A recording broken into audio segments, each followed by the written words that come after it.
même si vous n'êtes pas dans la division onco, de passer de temps en temps, si vous avez un peu de temps libre, pour voir un peu comment se fait la prise en charge des hémopathies malignes.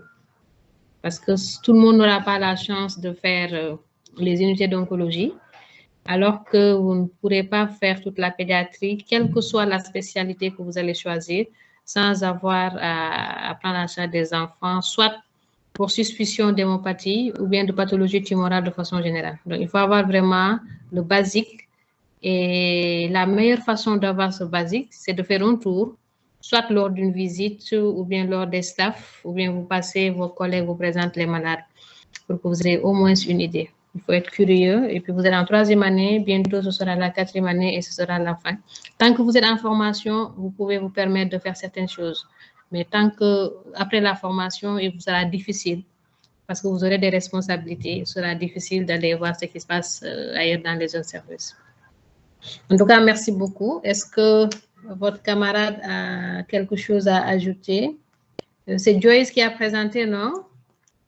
Oui, professeur, c'est Joyce qui a présenté. Dorian, vous avez des éléments à ajouter, des compléments d'information par rapport à la présentation de votre collègue? Bonjour, professeur. Bonjour. Pas d'autres éléments à ajouter. Nous avons construit ce point ensemble.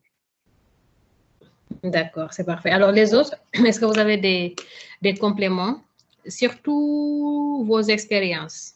Parce qu'encore une fois, toute la théorie, vous allez la trouver dans les livres, dans les articles. Peut-être cela fera un peu de différence parce que les équipes diffèrent. Mais ce qui est important, c'est vraiment votre expérience personnelle que vous avez au cours de votre formation pédiatre. Est-ce que vous avez eu une fois à recevoir un enfant suspect de leucémie aiguë? C'était quoi le motif? Qu'est-ce que vous avez fait? Est-ce que vous avez pensé d'emblée à la leucémie ou aux leucémies? Et comment vous avez fait pour confirmer ou infirmer? Est-ce que vous avez eu la chance de faire le suivi? Voilà, quelles étaient les difficultés auxquelles vous étiez confrontés? Quel était le pronostic? Il y a eu rémission? Est-ce que l'enfant est toujours vivant? Est-ce qu'il y a eu un décès, des complications? Voilà, donc c'est ce qu'on attend de vous, parce qu'encore une fois, ce sont des aspects pratiques. Le malade, lorsqu'il va venir vous voir dans votre cabinet ou dans votre service, il va vous demander une prise en charge. Et cette prise en charge ne sera basée que sur 2 aspects. La clinique, qui vous permet d'avoir une orientation, et la paraclinique, qui vous permet d'avoir une confirmation. Et c'est à partir de ces 2 aspects, la clinique et la paraclinique, que vous allez informer les parents du diagnostic de la maladie de leur enfant et après maintenant faire la prise en charge en fonction de ce qui est disponible dans le pays où vous exercez. En termes de prise en charge thérapeutique, en dehors des aspects généraux, symptomatiques, etc., tout ce qui est traitement spécifique, vraiment se fait sous forme de protocole. Donc, ne vous fatiguez pas, comprenez l'essentiel, les aspects généraux, les grandes lignes, ce qu'il faut faire, ce qu'il faut éviter. Et le protocole de chimiothérapie en général, il est disponible dans tous les services où vous trouverez des unités de prise en charge de pathologie oncologique. Et les protocoles diffèrent d'un pays à un autre. Maintenant, vous pouvez avoir des programmes communs, des pays qui sont dans des projets communs. Ces pays peuvent partager les mêmes protocoles, même si on peut avoir de petites différences d'un pays à un autre en fonction de la disponibilité de certaines molécules. Mais le protocole, vous l'aurez. Ce n'est pas la peine de mémoriser les protocoles. Par contre, les molécules, vous devez les connaître. Les effets secondaires des molécules, vous devez les connaître.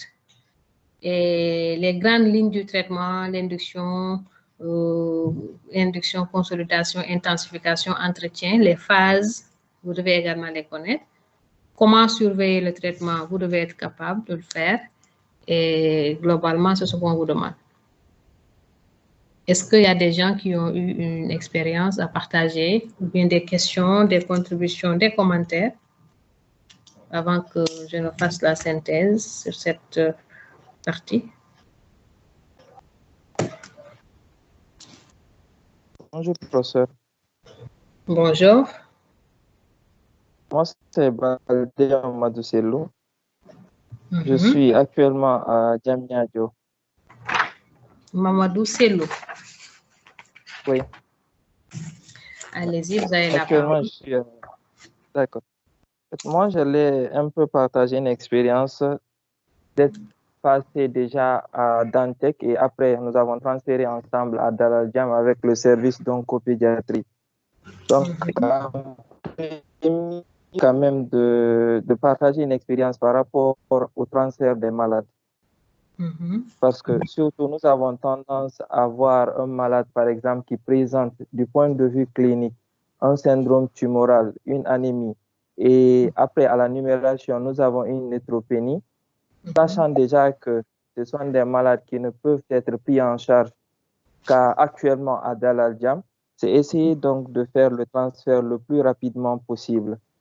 Parce que cela aussi tient beaucoup compte de la guérison, en fait, la rémission complète y en dépend aussi. Parce que ce sont des malades qui peuvent présenter à chaque fois des complications. Ça, c'est un du point de vue transfert rapide. Et deux, c'est prêter attention. Parce qu'une fois, toujours dans le cadre de l'expérience, nous avons reçu un enfant pour suspicion de leucémie qui venait de l'intérieur du pays.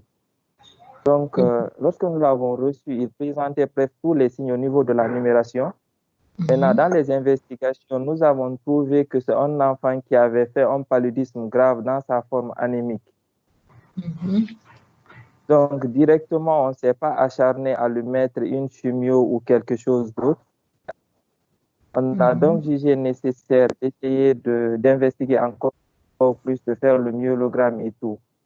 Et après tout, donc, il est ressorti que ce trouble au niveau de l'hémogramme dépendait simplement de son paludisme dans sa forme anémique. Donc, la neutropénie et tout ce qui s'en suivait reposait simplement sur le paludisme, parce que le myélogramme est revenu normal. Voilà, donc après tout, on l'a laissé rentrer. Et en troisième, c'est du point de vue syndrome de lyse tumorale. Donc, dans le service, généralement, bien que ce n'est pas systématique, on a tendance, dans les besoins de base, comme l'a dit Dr. Joyce, de ne pas mettre le potassium. Parce que ça peut être un facteur favorisant de ce syndrome de lyse tumorale. Donc, bien entendu qu'on ne le met pas, mais dans la surveillance, généralement, on fait aussi un ionogramme de contrôle. Donc, pour les collègues, par exemple, qui peuvent avoir sous la main un enfant qui a une leucémie, qui est sous traitement, soit une chimiothérapie ou une corticothérapie, bien entendu, dans la première phase, si, par exemple, le malade nous revient avec un ionogramme où il y a une hypokaliémie, il ne faut pas s'hasarder à essayer de faire une correction rapide de cette hypokaliémie. Parce que vouloir le faire, on a tendance à créer une hyperkaliémie et là aussi, au lieu d'aider le patient, on l'enfonce beaucoup plus. Tout à fait. Voilà. Donc, c'est entre autres, c'est ce partage que j'avais à faire. C'est parfait, c'est très bien d'avoir partagé votre expérience et vous voyez ce qu'il dit revient vraiment aux aspects pratiques, aux aspects cliniques. Encore une fois, nous avons une très lourde responsabilité vis-à-vis du pronostic de ces enfants, que ce soit des hémopathies ou des autres pathologies. Et figurez-vous qu'un enfant vient nous voir pour suspicion. Bon, les parents en venant, ils ne savent pas de quoi il s'agit. Que leur enfant présente un symptôme, il se présente à nous. Et c'est à nous de voir, à partir de l'examen que nous avons, à partir de l'interrogatoire que nous avons recueilli et de nos connaissances théoriques, de pouvoir nous orienter. Et lorsqu'on s'oriente, il faut toujours avoir l'attitude pessimiste. L'attitude pessimiste consiste à dire, je vais penser au pire d'abord, parce que c'est le pire qui est urgent. Donc, je pense au pire et j'élimine le pire. Et si j'élimine le pire, j'ai du temps d'explorer ce qui n'est pas grave. Mais si je ne pense pas au pire, je risque d'assombrir le pronostic du patient, quel que soit par ailleurs le type de pathologie que vous allez recevoir.